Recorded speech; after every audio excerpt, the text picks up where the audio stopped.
Good evening, I'm Maciej Mikos and you're watching World Talks. The Baltic Sea has become an arena of Cold War-like struggle between the Kremlin and NATO, with both Russia and the West accusing each other of sabotage operations targeting underwater pipelines and communications cables. And to discuss the growing importance of the region and the current balance of powers, we're joined by former Polish ambassador to Finland and also scholar for the Center for Europe at the University of Warsaw, Mr. Jarosław Suchoples. Good evening. Good evening. So, first of all, Mr. Ambassador, is the Baltic Sea a dangerous place these days? You know, I believe that we should closely follow events, and at the moment, it seems to me that it is not so dangerous as it could seem at the first glance.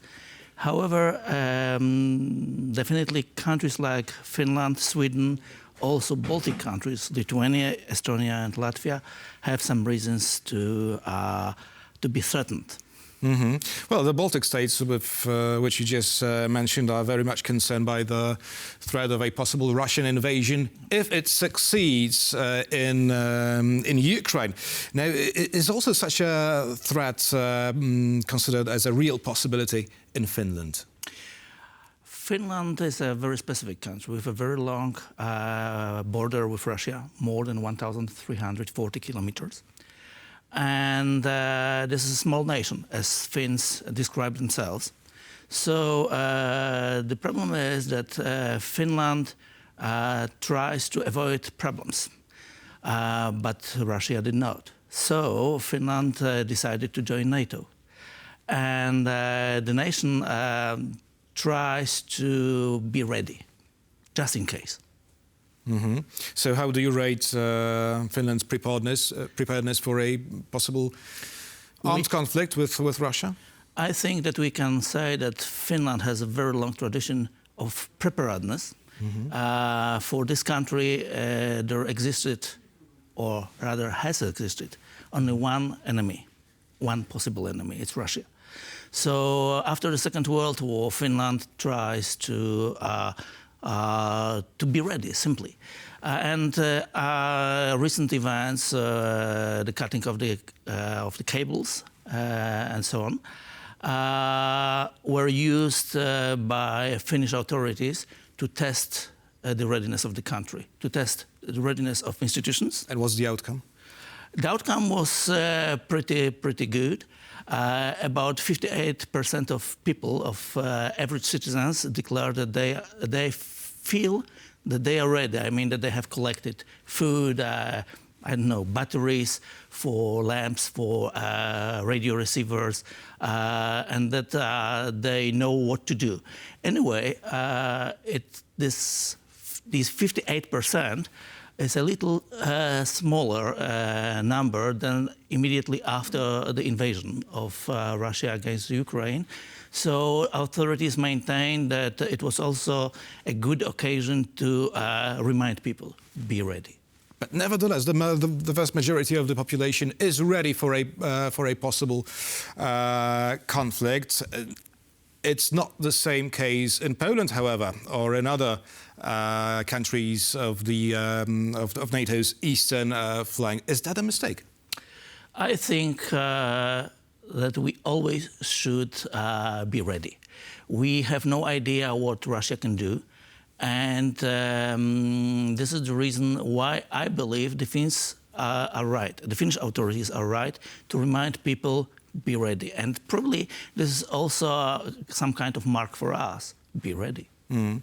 Now, how do you see the future of hybrid war in the Baltic region? You've mentioned the attacks on underwater cables. Will there be more such attacks in the near future? We cannot exclude it, but I would answer, who knows? Russia can always try to keep us threatened.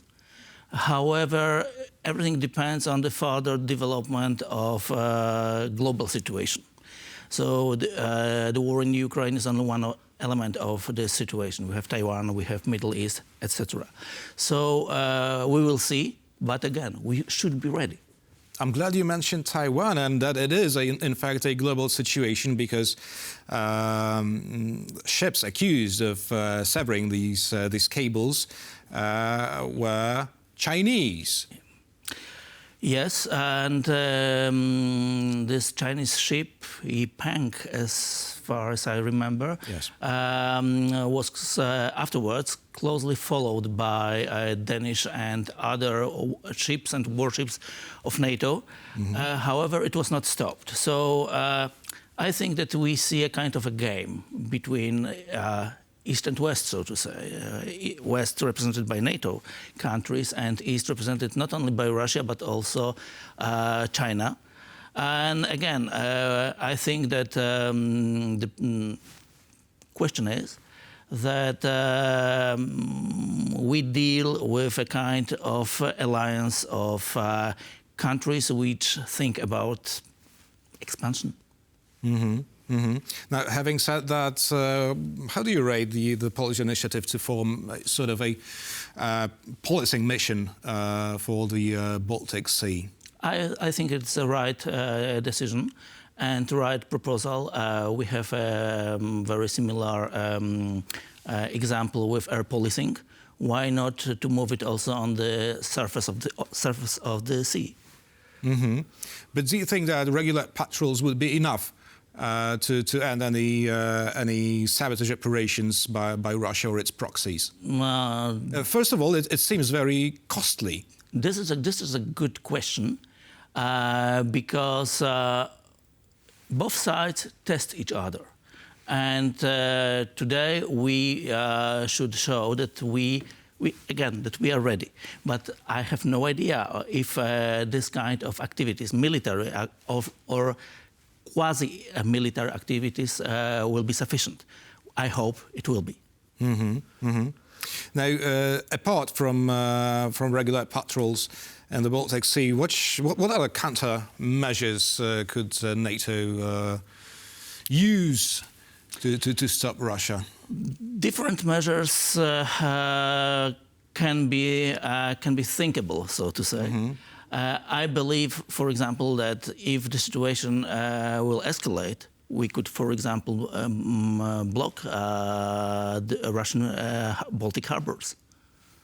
You mean the biggest aircraft carrier, right? Exactly. I mean, I'm thinking about Kaliningrad or Königsberg, as we call it in Poland, and also about St. Petersburg. But we also must remember that for Russia, the entrance to the Baltic Sea was always a vital question. So we also must be careful. But would such a move lead? Wouldn't such a move lead to a full-blown conflict, a major escalation? I don't think so. Russia regularly threatens NATO and especially Baltic states with an imminent nuclear attack. Yes, but we must remember that Russia tries to draw some red lines. And in fact, nothing results from this. I think that this is a proof that we should be consolidated, we should show solidarity, and we should not be threatened by Russian moves. Finally, NATO never, ever attacked nobody.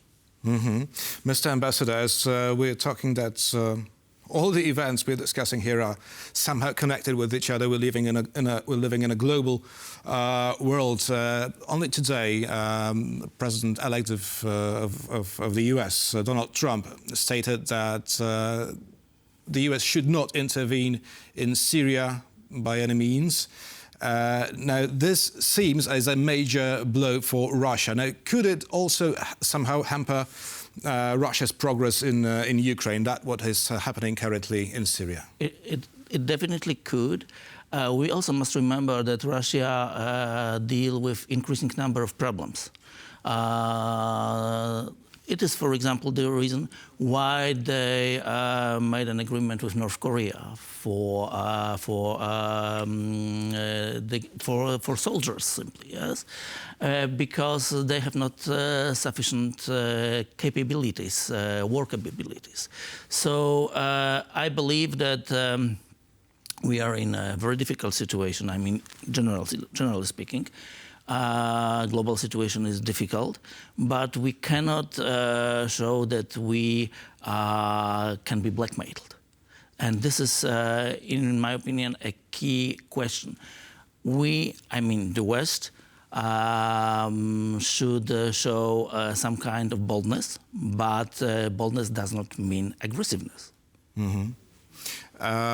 Donald Trump promised to end the war in Ukraine in one day. He said, no, this is very unlikely to happen. But today he met with the Ukrainian President Volodymyr Zelensky and French President Emmanuel Macron, and two questions here. Now, is the war in Ukraine nearing its end? And the second question is more concerning the French president, because he was the one who said that he's willing to send his troops, French troops, to Ukraine. Now, how possible are both scenarios? That the war is nearing its end and that French troops will be sent anytime soon to Ukraine? So first of all, we must observe what Donald Trump will do, because this is what he is saying about I will end this war just overnight or something like this, seems, as you said, improbable. And Europe is still in a position that we are that weaker partner in NATO. However, we must react somehow, and the proposal of French president, which is not a new thing,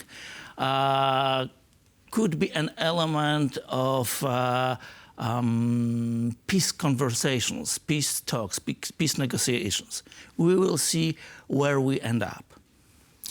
Former Polish ambassador to Finland and currently working for the Center for Europe at the University of Warsaw, Jarosław Suchoples, was our guest tonight. Thank you very much, Mr. Ambassador. Thank you very much.